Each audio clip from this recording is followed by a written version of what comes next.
tetapi harus tepat sasaran, bukan mereka yang mempunyai bisnis yang abal-abal.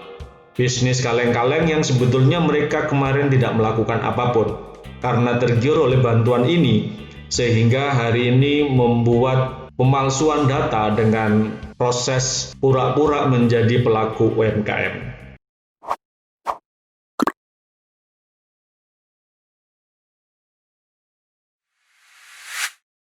Halo Sobat YouTube, Assalamualaikum.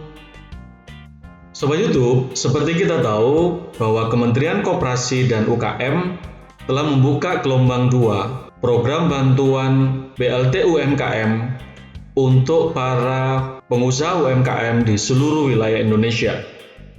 Secara nasional, BLT UMKM ini pendaftarannya ditutup di akhir bulan November ini.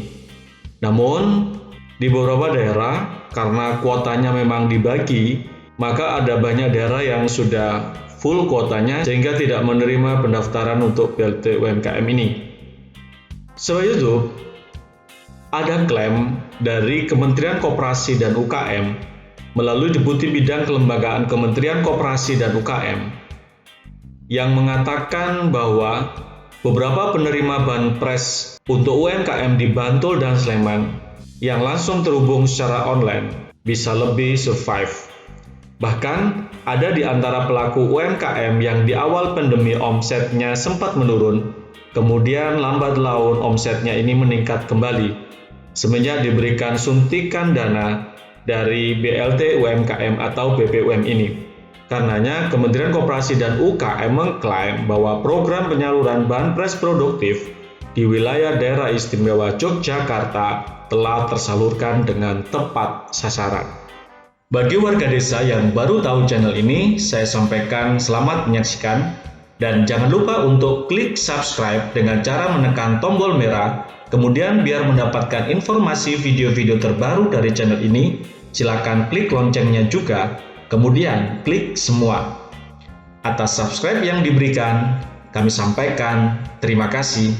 Kementerian Koperasi dan UKM melalui Deputi Bidang Kelembagaan Kementerian mengatakan, dari monitoring dan evaluasi selama 2 hari, ditemukan banyak pelaku UMKM yang ulet, dan UMKM ini mudah mengalihkan bisnisnya dari offline ke online. Artinya mereka mudah untuk menyesuaikan dengan kondisi yang ada, dan mudah untuk beradaptasi dengan perubahan zaman. Mereka inilah yang bisa survive menghadapi setiap kesulitan.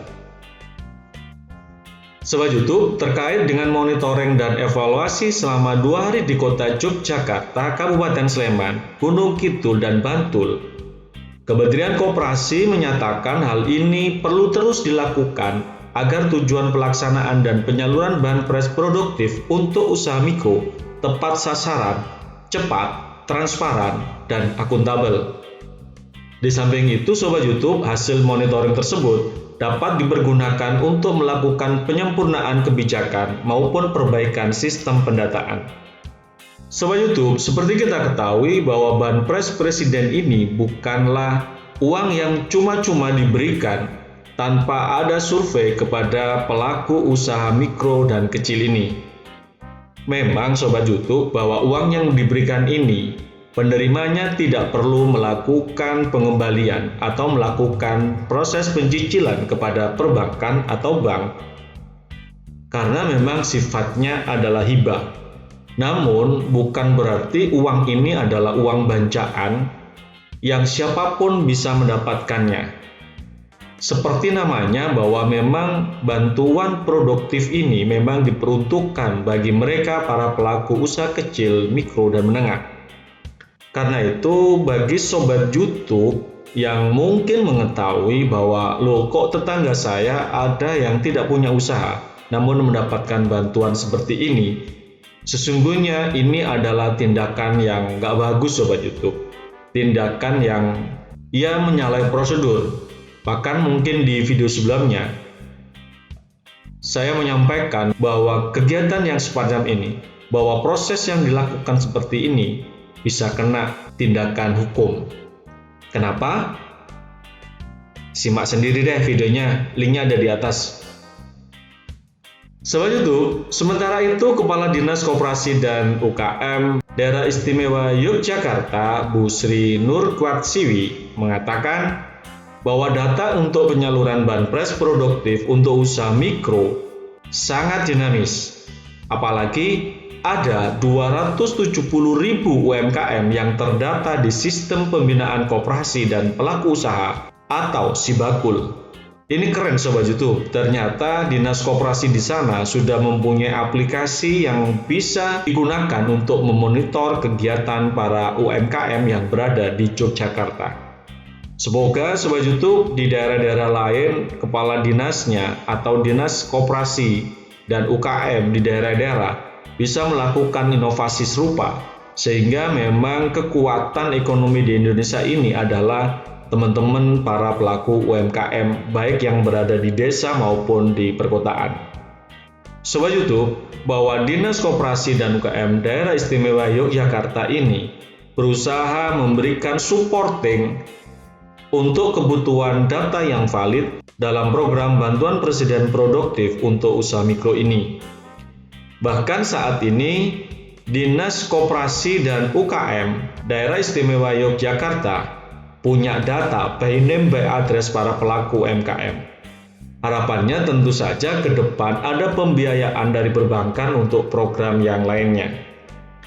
Sobat YouTube, semoga cerita barusan itu bisa menginspirasi daerah-daerah lain supaya kawan-kawan para pelaku UMKM ini mendapat perhatian serius dari pemerintah daerahnya. Karena perlu diketahui Sobat YouTube bahwa pada saat kerusuhan 1998, karena adanya UMKM inilah perekonomian Indonesia saat itu tetap tangguh karena mereka tidak goyah dengan situasi yang ada. Karena itu Sobat YouTube, BLT UMKM untuk mereka para pelaku UMKM ini memang seyogianya digulirkan oleh pemerintah, tetapi harus tepat sasaran. Bukan mereka yang mempunyai bisnis yang abal-abal, bisnis kaleng-kaleng yang sebetulnya mereka kemarin tidak melakukan apapun karena tergiur oleh bantuan ini, sehingga hari ini membuat pemalsuan data dengan proses pura-pura menjadi pelaku UMKM. Setelah bantuan didapat, nanti usaha UMKM palsunya ini nanti juga akan dibuyarkan. Itu yang tidak kita inginkan bersama Sobat YouTube. Baik, semoga informasi tadi bermanfaat buat Sobat YouTube semua. Sampai ketemu di video selanjutnya. Salam Desa Maju.